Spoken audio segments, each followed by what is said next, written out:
Hello, welcome to the Museum of Paintings and Film. Let's begin our tour. David Hockney. You're a gambler. Pretty groovy, huh? What's the meaning of this shit? 펜치를 그린 거죠? 자화상이에요. As you can see, paintings are often integrated in film in a wide variety of ways. The most obvious question is perhaps, what is the function of art in film? According to Suzanne Speidel, artworks do more than dress the set. They can drive the narrative forward, serve as iconographic demonstrations of genre, or take on a metaphoric significance and acquire new meanings. This tour is an attempt to outline the various ways in which paintings are used and integrated in film. I argue that cinematic techniques animate and enliven the paintings. Then, not only does their role in the film become more intense, they become more immersive. The paintings are taken out of their immediate context, creating a visual hybrid of painting and film, consequently, taking on additional meanings and help shape or enrich the meaning of a film. I came across Sager's theory of ekphrasis, which was eye-opening for exploring painting's involvement with film. Please join me.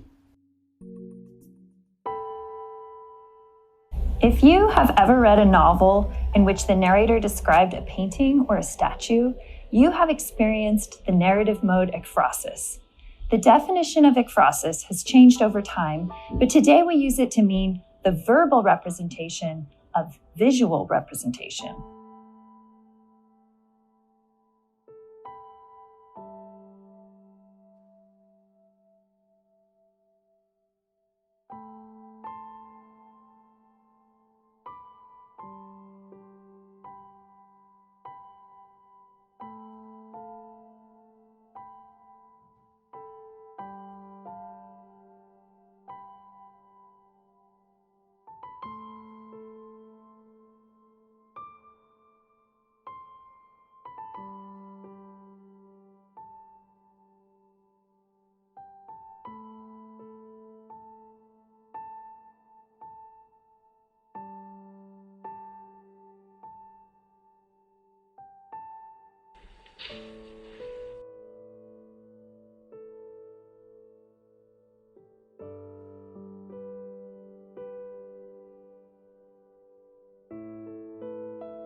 Je vois que j'avais raison. Quoi? Tu ne croyais pas quand je te disais forcément et toujours.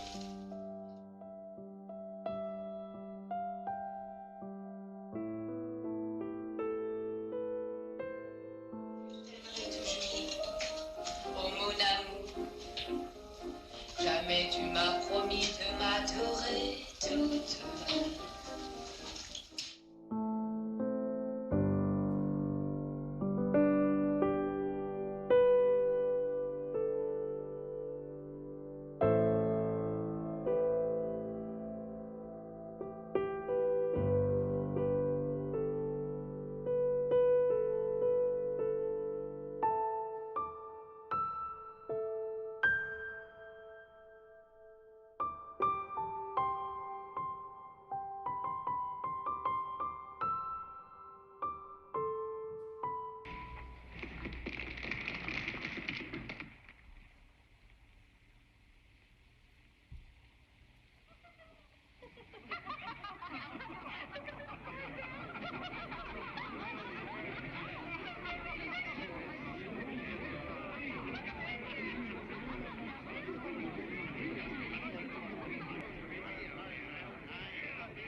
Is that supposed to be me? That 28th? To be honest, what do you think of the picture?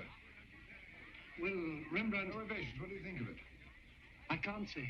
I don't understand it. I can't see anything in it. You can't see anything? I can see nothing but shadows, darkness, and confusion. You surely don't expect us to take this as serious art?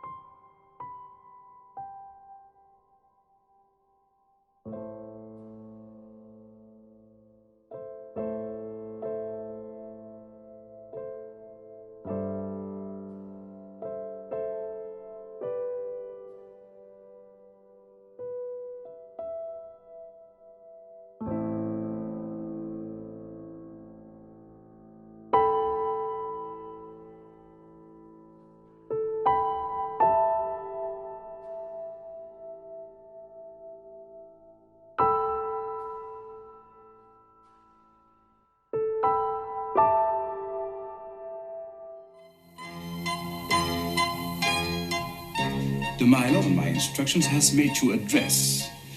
It's a copy in every detail of the one worn by Madame Van Ace in both the concert and the music lessons. Milo, put a dress on. In this room, as you can see, I'm only useful holding pins. Do I really have to? Come on, sit at the piano. Can you play?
Sager developed a distinct tool for the categorization of paintings and provides an extensive overview of the ways they are used in film. However, a film like Loving Vincent, which is made entirely out of paintings, I find difficult to place within her framework, as I believe the film displays something much more intense and immersive than Sager's examples. Thus, I intend to explore different ways to categorize ekphrastic transmedializations of paintings in film. Building on Sager's filmic ekphrasis theory, I propose a new paradigm to analyze the use of art in film can be built, of intensity and immersiveness. I define intensity, the degree of ekphrastic transmedialization of paintings in film, and immersiveness. This does not mean the film's ability to encapsulate the viewer in the narrative. Rather, this implies the painting's ability to extend beyond its frame, either visually, dominating the screen throughout the film, or metaphorically, do the paintings become part of the filmic world? I construct 4 categories. Let's have a closer look at these 4 categories.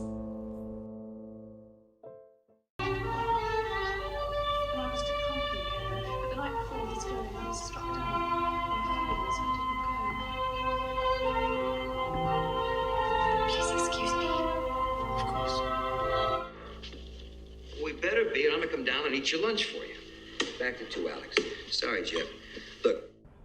Besides Sager's theory on ekphrasis, Bazin's writing on the depiction of paintings in film and the role of the frame is in this context also very interesting, especially for the concept of immersiveness.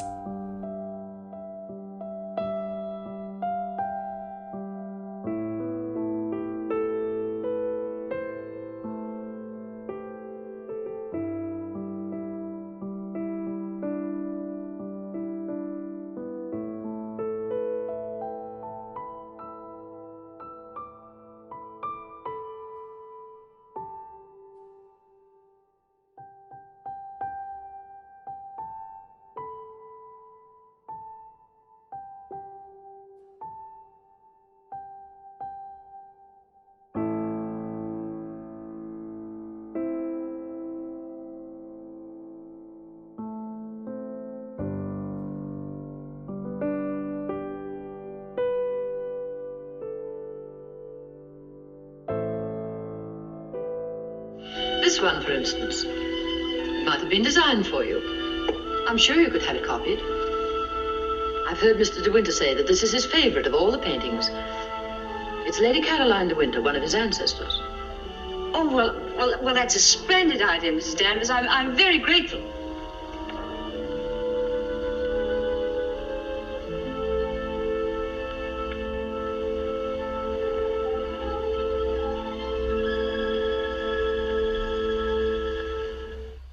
You better watch out, Macpherson, or you'll end up in a psychiatric ward. I I don't think they've ever had a patient who fell in love with a corpse.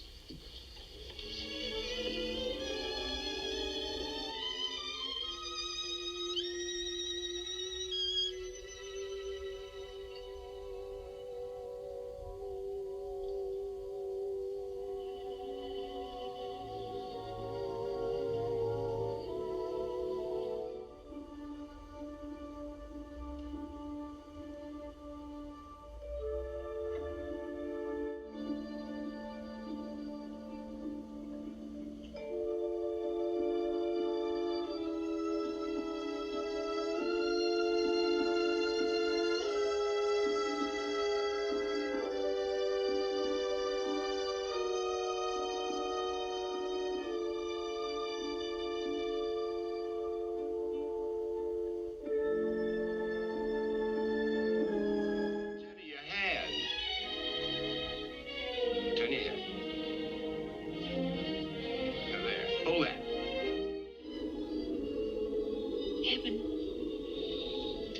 Heaven.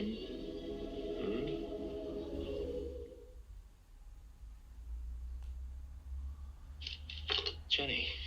She was real to him or she couldn't look so alive. How very wise you are.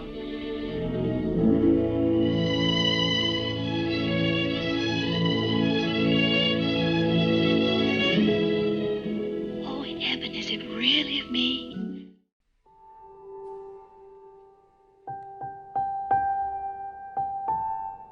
J'aime beaucoup ce tableau. C'est le déjeuner des canotiers de Renoir. Le seul personnage que j'ai encore du mal à cerner, c'est la fille au verre d'eau. Elle est au centre et pourtant elle est en dehors. Elle est peut-être tellement différente des autres.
Il veut témoigner par ses tableaux de la misère des paysans.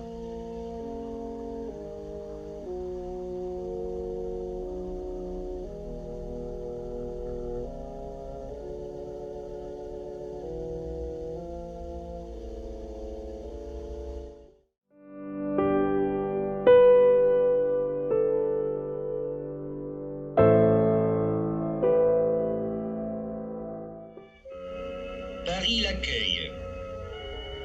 Un Paris immense, peuplé d'espoir et de promesses, où il va pouvoir promener son ardente curiosité.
We have now arrived at the end of our tour.